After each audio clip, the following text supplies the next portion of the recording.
guys, welcome to our YouTube channel. So in this video we are going to start our first chapter of 11th physics, that is physical world. So we are going to start from the most basic level and then we'll upgrade our level to the NEET and JEE level. Okay, so without wasting your time, let's get started. So in this chapter basically we are going to understand the basic physics and basic science actually, like what is science and why are we studying science. So basically, uh, the word science is a Latin word derived from a Latin word, scientia, which means to know or knowledge. Okay, so word science has been derived from Latin word scientia. Scientia, which means to know or knowledge. Okay, so basically science word में ही science का मतलब छुपा है कि science का मतलब actual होता क्या है. Science is everything around us. जिसको हम जानना चाहते हैं, जिसको हम जान चुके हैं, वो सब साइंस में कंट्रीब्यूट करता है. जो भी हमारी थियरीज़ हैं, जो भी हमारे एक्सपेरिमेंट्स हैं, जो भी हम आसपास ऑब्ज़र्व करते हैं, देखते हैं, हमारा फ़ैन क्यों रोटेट कर रहा है, हमारा ट्रेन क्यों चल रहा है, हमारे आसपास व्हीकल्स क्यों चल रहे हैं, हमारा यूनिवर्स कैसे चलता है, that is all a part of science. हमने बहुत ही कम साइंस अभी तक ऑब्जर्व किया है. बहुत बहुत चीज़ें तो हम इग्नोर भी कर देते हैं डेली लाइफ में कि ये कैसे ऑपरेट करता है. ठीक है, तो ये जो हमारा फिज़िकल वर्ल्ड है, हम इसमें पूरे नेचर की स्टडी करते हैं. अब नेचर में हमारा फिज़िक्स भी आता है, हमारा केमिस्ट्री भी आता है, हमारा बायोलॉजी भी आता है. तो इन सबको स्टडी करते करते जो भी हमारे पास नॉलेज आई है, जो भी हमारे पास एक नॉलेज का पूल है, उसको हम साइंटिफिक नॉलेज कहते हैं, उसको हम साइंस कहते हैं. और जो हमारे अंदर की क्यूरियोसिटी होती है जानने के लिए, वो सब साइंस का ही पार्ट होता है. ओके, सो अब हम साइंस को कैसे डिफ़ाइन कर सकते हैं. अगर हम अपनी सिंपल लैंग्वेज में बताना चाहें कि साइंस क्या होता है, तो science is basically an organised way of gathering and analysing evidence about the natural world. जो हमारे आसपास है, फ्रॉम आवर यूनिवर्स, पूरा हमारा जो ब्रह्मांड है, जो यूनिवर्स है, that is our natural world. हमारा earth, other planet, stars, galaxies and whole universe is our natural world. तो साइंस में हम साइंस को कैसे डिफ़ाइन करते हैं कि हम अपने नेचुरल वर्ल्ड से जो भी इंफॉर्मेशन लेते हैं, जो भी एविडेंसेस जो हमको मिलते हैं, उनको जब हम एनालाइज करते हैं, तो उस प्रोसेस के दौरान जो भी हम सब प्रोसेस फॉलो करते हैं कि ये एविडेंस यहाँ से मिला है, तो इसकी एज क्या होगी, इस फॉसिल की एज क्या होगी, या फिर हमारा ये पेट्रोल कितनी गहराई में मिलेगा. ठीक है, तो ये सब जो चीज़ें होती हैं, ये सब साइंस में इंक्लूड होती हैं. तो we can define science as science is an organized way of gathering and analyzing evidence about the natural world. Okay, so this is our basic definition of science. अब जो scientific ideas हैं, they are open to testing, discussion and revision. Like हमारे laws of thermodynamics होते हैं। Okay, सो ऐसा नहीं होता कि लॉज ऑफ थर्मोडाइनमिक्स एक पर्टिकुलर सिचुएशन में लग रहे हैं, बायोलॉजी में लग रहे हैं, फिज़िक्स में लग रहे हैं, बट केमिस्ट्री में दे आर नॉट एप्लीकेबल। ऐसा नहीं होता। Scientific ideas are always open to testing. हम उन्हें कहीं पे भी टेस्ट कर सकते हैं। Laws of thermodynamics are the most basic laws जो हमारे नेचर को डिफाइन करते हैं। ओके, सो वो हम कहीं पे भी कभी भी उनको चेक कर सकते हैं कि आर दे वर्किंग और नॉट। सो आप बायोलॉजी में लॉज ऑफ थर्मोडाइनमिक्स लगाएं, आप केमिस्ट्री में लॉज ऑफ थर्मोडाइनमिक्स लगाएं, आप फिज़िक्स में लॉज ऑफ थर्मोडाइनमिक्स लगाएं, they are equally applicable. Like physics में तो हमारा एक पूरा पार्ट ही थर्मोडायनेमिक्स का है, ऐसे ही केमिस्ट्री में भी है। और बायोलॉजी में भी हम थर्मोडायनेमिक्स, पूरी हमारी बायोलॉजी भी थर्मोडायनेमिक्स पे चलती है। जैसे कि हम जो हैं, वी ह्यूमन बींग्स, हम सराउंडिंग्स के साथ इक्विलिब्रियम में नहीं रह सकते। अगर हम सराउंडिंग्स के साथ इक्विलिब्रियम में आ गए तो it means we are in a state of death, मतलब हम मर चुके हैं। हमें हमेशा नॉन इक्विलिब्रियम स्टेट बनाए रखना होता है सराउंडिंग्स के साथ, क्योंकि जैसे ही इक्विलिब्रियम पर हम अगर आ गए तो हमारी मैक्सिमम एंट्रोपी हो जाएगी और हम कोलैप्स कर जाएंगे। तो यहाँ पर भी हमारा एंट्रोपी का कंसेप्ट यूज़ होता है, एंथैल्पी का कंसेप्ट यूज़ होता है। हमें खाना क्यों चाहिए होता है? Why do we need food? We हम बेसिक क्लासेस में स्टडी करते हैं कि हमें फूड की रिक्वायरमेंट होती है टू गेन एनर्जी, क्योंकि फूड लेते हैं, उसका ऑक्सीडेशन होता है, उससे हमारे पास एटीपी बनता है। तो एक्चुअल में एटीपी का यूज़ क्या होता है? एक्चुअल में एटीपी का यूज़ होता है कि जो हमारे सेल के लेवल पे प्रोसेस होते हैं, जब सारे प्रोसेस होते हैं तो उसमें जो है एंट्रोपी बढ़ती है।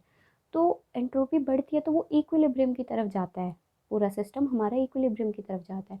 तो उसको रीबैलेंस करने के लिए हमको ATP as an energy currency चाहिए होता है, ताकि हम सिस्टम को दोबारा अरेंज कर सकें और वो दोबारा नॉन इक्विलिब्रियम की स्टेट में आ जाए, ताकि हमारा सिस्टम अच्छे से फंक्शन कर पाए। तो हमारा जो थर्मोडाइनमिक्स है वो केवल फिज़िक्स केमिस्ट्री में एप्लीकेबल नहीं होता, वो बायोलॉजी में भी इक्वली एप्लीकेबल होता है। तो scientific ideas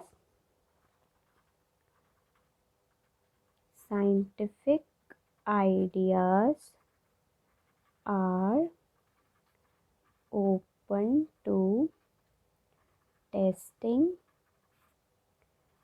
discussion and revision. अब हम इसमें रिवीजन क्यों बोल रहे हैं कि हमारे हम जो भी साइंटिफिक स्टडीज़ होती रहती हैं उनमें ग्रेजुअली चेंजेस आते रहते हैं।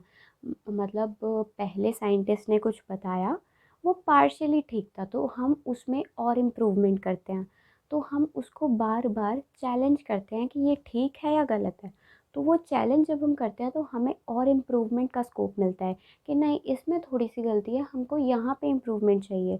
एक्चुअल में क्या होता है कि हमको जो होता है, हमारे जो लॉज हैं वो अगर एक भी जगह फेल हो जाते हैं तो वो लॉज नहीं होते, फिर उनको डिस्करेज कर दिया जाता है, उसमें और इम्प्रूवमेंट लाई जाती है, उनकी गलतियाँ देखी जाती हैं। तो हमेशा साइंटिफिक आइडियाज़ जो होते हैं वो open to testing, revision and discussion होता है। हम कहीं पे भी उनको अप्लाई करके देख सकते हैं। अगर अप्लाई नहीं हो रहा तो क्यों नहीं हो रहा, उसमें हमें रिविजन देनी पड़ेगी, उसमें हमें इम्प्रूवमेंट लानी होंगी। सो बेसिकली साइंस एक स्टैटिक नहीं है कि हमने ये डिफ़ाइन कर दिया तो ये हमेशा रहेगा।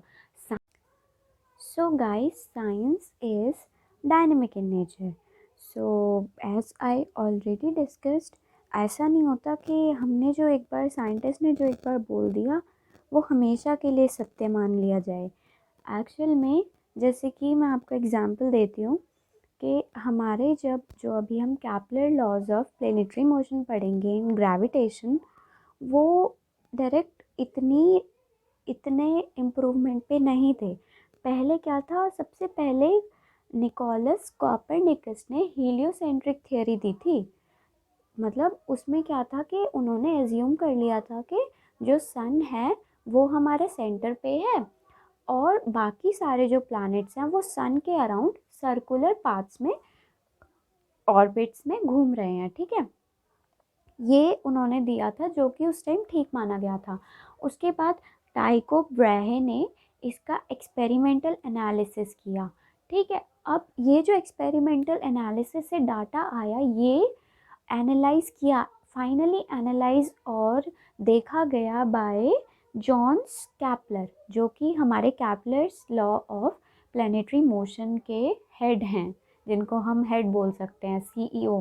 ठीक है, उन्होंने ये सब डाटा जब ऑब्जर्व किया, एनालाइज किया, तो पता चला गया कि एक्चुअल में जो डाटा हम कलेक्ट किया है कॉपरनिकस वो टाइको ब्राहे ने, वो एक्चुअल में सर्कुलर पे ज़्यादा फिट नहीं हो रहा था, वो अच्छा खासा बैठ रहा था जब हम ऑर्बिट्स को इलिप्टिकल माने, जो कि हम आज के तारीख में इलिप्टिकल ऑर्बिट स्टडी करते हैं कि जो प्लैनेट्स हैं वो सन के अराउंड में इलिप्टिकल ऑर्बिट्स में रिवॉल्व करते हैं। ठीक है, तो ये जो हम आज पढ़ रहे हैं ये शुरू में वैसा नहीं था, शुरू में अलग एजम्पशंस थी।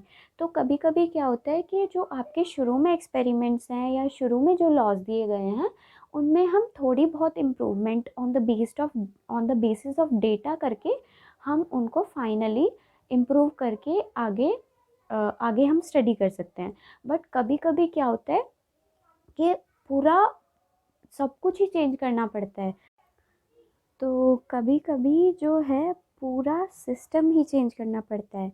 जैसे कि कैपलर्स लॉ में क्या था कि हम थोड़ा बहुत improvement on the basis of data करके आज हम उनको पढ़ते हैं Kepler's law of planetary motion. But जैसे इसैक न्यूटन ने जो अपनी न्यूटोनियन मैकेनिक्स दी थी वो उस टाइम पे बहुत ज़्यादा सक्सेसफुल थी। बट धीरे धीरे करके साइंटिस्ट को क्या पता चला कि ये हर एक फिनोमेना को एक्सप्लेन नहीं कर पा रही, ये नहीं बता पा रहे कि एटॉमिक जो फिनोमेना हैं वो ये एक्सप्लेन नहीं कर पा रही थी। साथ ही साथ जो बेसिक फीचर्स होते हैं एटॉमिक फिनोमेना को, वो न्यूटोनियन फिज़िक्स उसको एक्सप्लेन नहीं कर सकता था।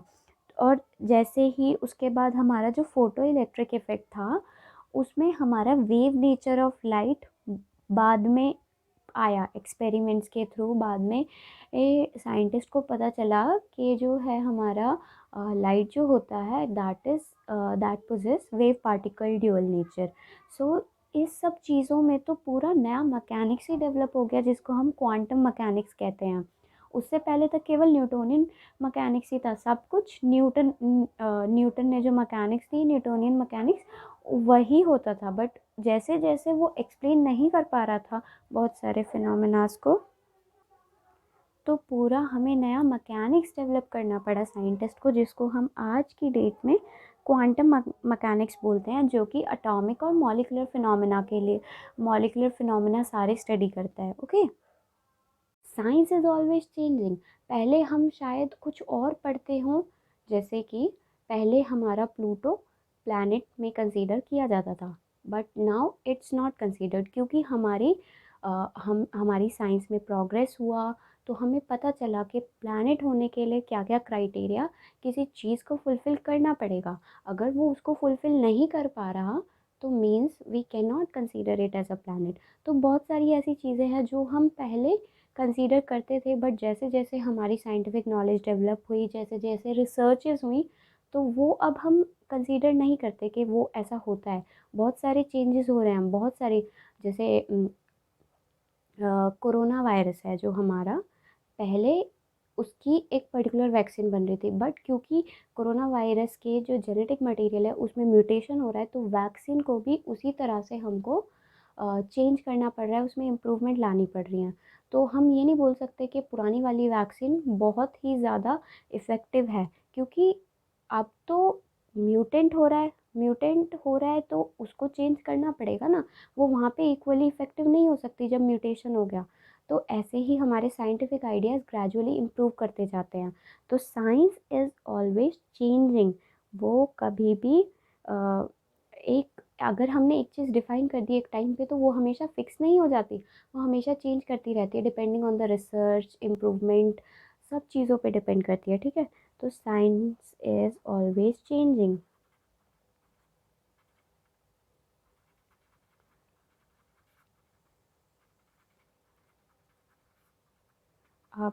अब एक और बात, साइंस एक प्रोसेस होता है ना कि एक थिंग, है ना। ये नहीं कि साइंस एक चीज़ है, साइंस एक प्रोसेस है कि हमने क्या क्या करा, हमने क्या क्या ऑब्जर्व किया, उसके पीछे क्या क्या प्रोसेस लग रहे हैं, उसके पीछे कौन कौन से लॉज काम कर रहे हैं, सब चीज़। तो साइंस एक थिंग नहीं होता, it's a process. Science is a process, not a thing. Okay, so ये हो गई हमारी बेसिक नॉलेज अबाउट साइंस। तो हमने देख लिया कि साइंस क्या होता है, हमारा फिज़िकल वर्ल्ड क्या होता है, हमारे यूनिवर्स और नेचुरल वर्ल्ड क्या होता है, उसमें लॉज क्या होते हैं, क्या नहीं होता। ठीक है, so now we will study what is a scientific method. Okay, so now we are going to study what is a scientific method. So basically, scientific method is a series of steps to collect information or to solve problem. Like we observe a thing, we observe a problem, identify a problem, then what are the steps we are going to follow to solve that problem? That is a scientific method, the method which we follow to solve a problem, or which the steps which we take after observing a problem. Okay, so basically scientific method is a series of steps to collect information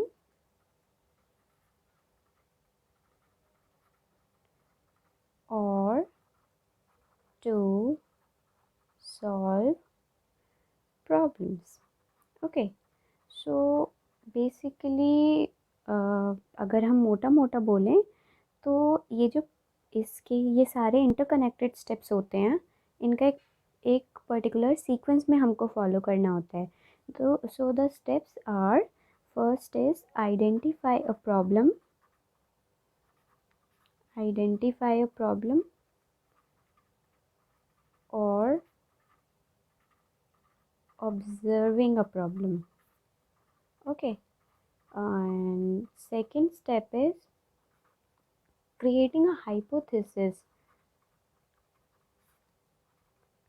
creating a hypothesis for that observation. Okay, then third is experimentation based on hypothesis.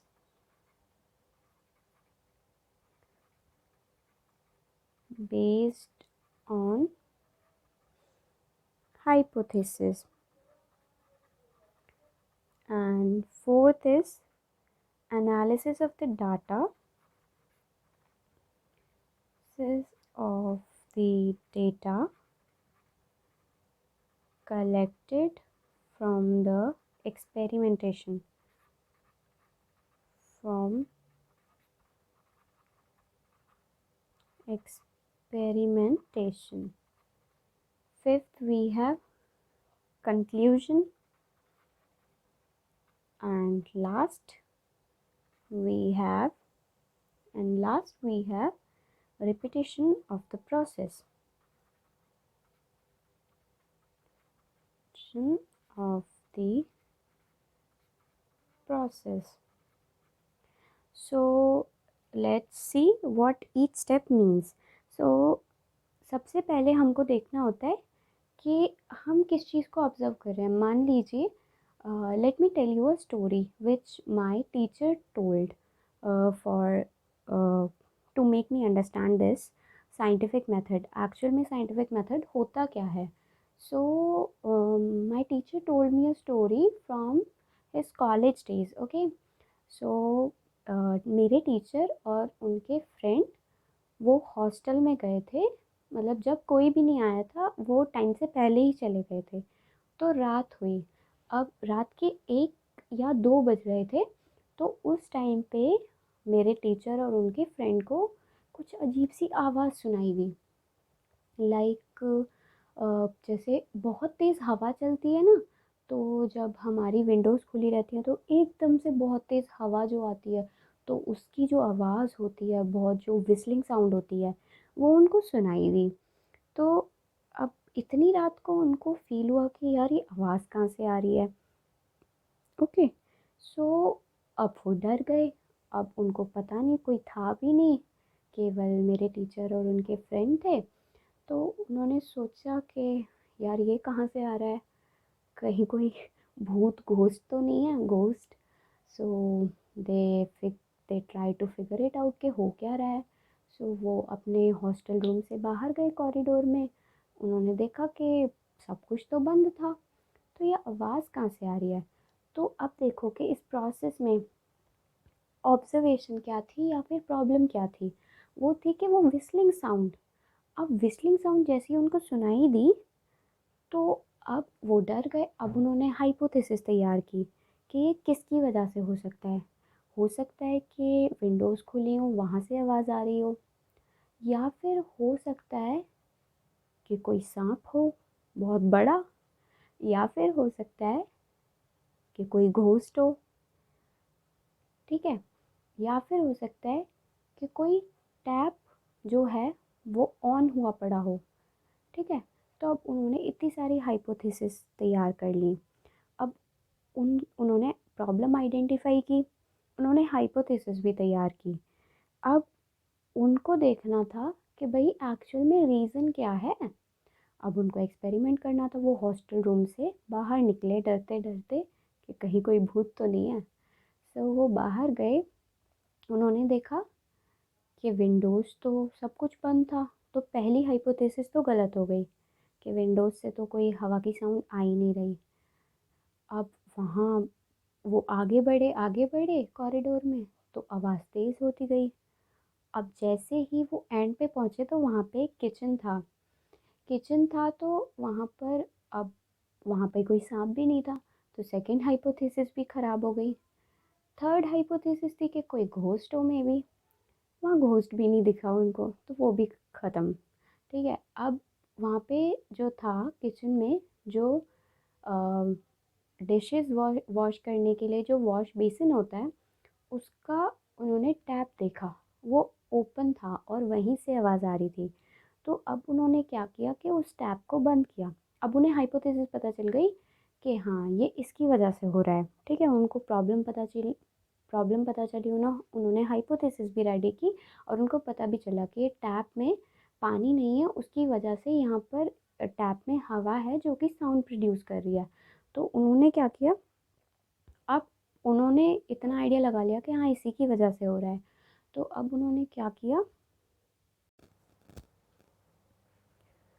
अब उन्होंने जो है बार बार tap को open और close करके देखा, क्या सच्ची सच्ची में इस टैप की वजह से ही आवाज़ निकल रही है। उन्होंने इस बात को कंफर्म करने के लिए बार बार उसको ओपन और क्लोज़ किया, ताकि पता चले कि बंद करने पे आवाज़ नहीं आ रही और ओपन करने पर वही सेम आवाज़ रिपीट हो रही है।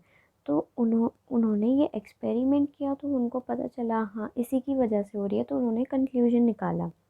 फिर उन्होंने बार बार ये प्रोसेस रिपीट किया 5-10 बार, ताकि उन्हें पक्का हो जाए कि हाँ यही रीज़न है जिसकी वजह से ये साउंड प्रोड्यूस हो रही है। तो ये एक तरह से एक साइंटिफिक मेथड है कि उन्होंने सबसे पहले एक प्रॉब्लम को आइडेंटिफाई किया या फिर ऑब्ज़र्व किया। फिर उस प्रॉब्लम को, जो उन्होंने ऑब्जर्वेशन ली उस प्रॉब्लम से, उसके रिगार्डिंग उन्होंने हाइपोथेसिस बनाई। अब उस हाइपोथेसिस बनाने के बाद उन्होंने उस हाइपोथेसिस के बेसिस पे एक्सपेरिमेंट किए। फिर एक्सपेरिमेंट का उन्होंने डेटा एनालाइज किया। दैन उन्होंने कंक्लूड किया कि इसकी वजह से हो रहा है, हाइपोथेसिस हमारी करेक्ट है या फिर इनकरेक्ट है। और देन उन्होंने रिपीट किया प्रोसेस को, ताकि वो कंफर्म हो जाए कि हाँ इसी की वजह से हो रहा है। तो ये सारे स्टेप्स एक साइंटिफिक मेथड के स्टेप्स होते हैं। ओके। सो ये सारे हमारे साइंटिफिक मेथड के स्टेप्स होते हैं। और अगर आपकी हाइपोथेसिस इनकरेक्ट होती है, अगर एक्सपेरिमेंट जो है आपकी हाइपोथेसिस को इनकरेक्ट प्रूव करता है, तो आपको दूसरी हाइपोथेसिस रेडी करनी होती है और आपको उसके अकॉर्डिंग नया एक्सपेरिमेंट करना होता है। तो ऐसे ही हाइपोथेसिस बनती हैं, उनसे एक्सपेरिमेंट होते हैं। अगर एक्सपेरिमेंट का रिज़ल्ट हाइपोथेसिस के फेवर में जाता है, तो आपकी हाइपोथेसिस सही होती है और फिर वो एक लॉ में कन्वर्ट हो सकती है।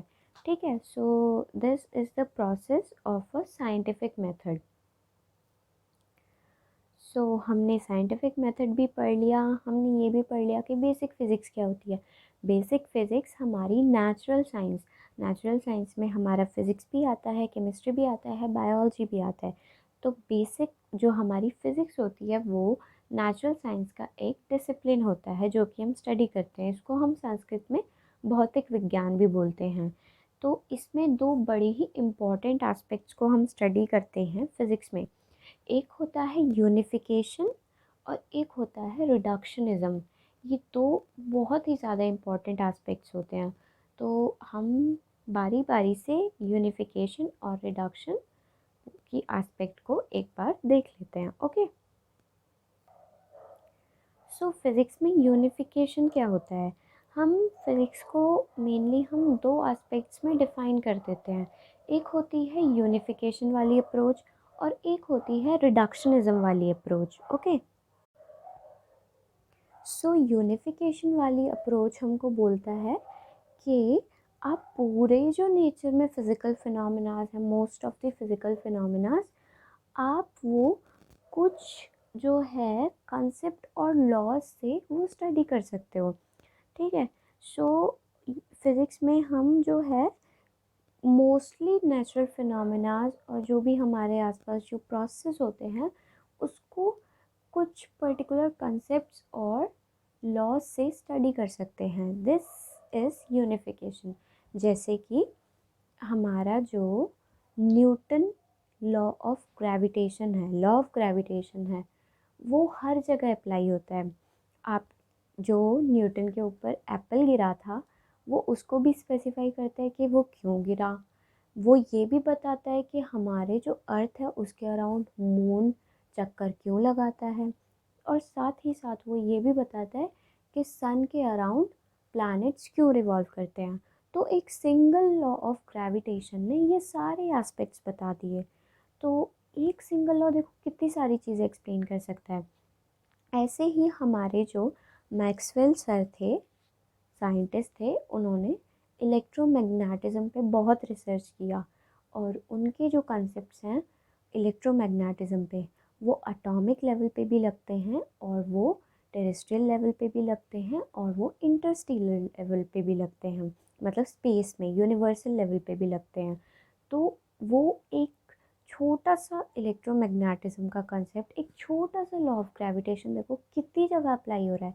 तो जब भी ऐसे हम बहुत बेसिक लॉज को स्टडी करते हैं और उनसे हम मोस्ट ऑफ द फिनोमेनास को एक्सप्लेन कर सकते हैं तो उसको हम यूनिफिकेशन बोलते हैं। ठीक है, तो इसमें क्या होता है कि हमारा जो है फिज़िकल वर्ल्ड को हम कुछ यूनिवर्सल लॉज में ही स्टडी कर देते हैं। ठीक है, जैसे कि लॉ ऑफ ग्रेविटेशन में, इलेक्ट्रोमैग्नेटिज्म में, मैकेनिक्स के लॉज से और थर्मोडायनेमिक्स के लॉज से, उन सब से हम स्टडी कर देते हैं। तो ये हमारी यूनिफिकेशन वाली अप्रोच होती है। And second is reductionism, reductionistic approach. इसमें क्या होता है, हम बड़े बड़े सिस्टम्स, बड़े बड़े बल्कि सिस्टम्स जो होते हैं, कॉम्प्लेक्स सिस्टम्स जो होते हैं, जो कि ये बहुत ज़्यादा बड़े होते हैं, ठीक है, उनका हम पूरा फिज़िक्स स्टडी कर देते हैं उनके कॉन्स्टिट्यूएंट्स के फ़िज़िकल प्रॉपर्टीज़ से, कॉन्स्टिट्यूएंट्स के इंटरैक्शन से।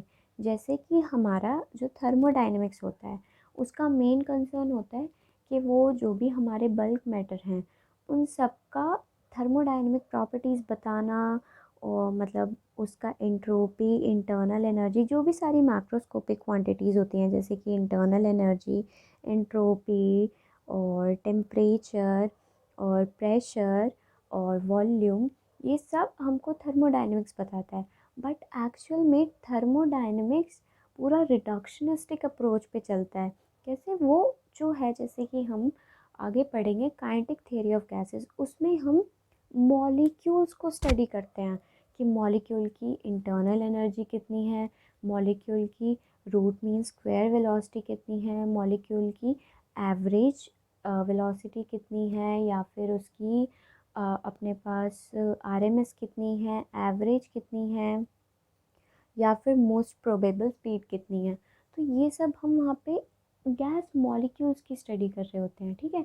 तो वहाँ पर हम एक बहुत छोटे लेवल पे स्टडी करते हैं, और जब वो सब यूनिफाई होते हैं, छोटे छोटे लेवल जब इंटरेक्ट करते हैं, तो हम पूरे सिस्टम का स्टडी कर लेते हैं। जैसे कि अगर हमें किसी भी सिस्टम का टेम्परेचर बताते हैं, तो बताना होता है, तो हम क्या बोलते हैं कि टेम्परेचर जो है इंटरनल एनर्जी का मेजर है, जो कि internal energy total energy of molecules, जो कि मोस्टली काइनेटिक एनर्जी में हम कंसीडर करते हैं। तो यहाँ पर हम छोटी छोटी चीज़ों का इंटरेक्शन देखते हैं उस बड़े से सिस्टम में, जो भी छोटे छोटे मॉलिक्यूल्स हैं उसका इंटरेक्शन देखते हैं, और देखते हैं कि उससे हमको क्या मिल रहा है। तो ये पूरा अपना रिडक्शनिस्ट अप्रोच होता है।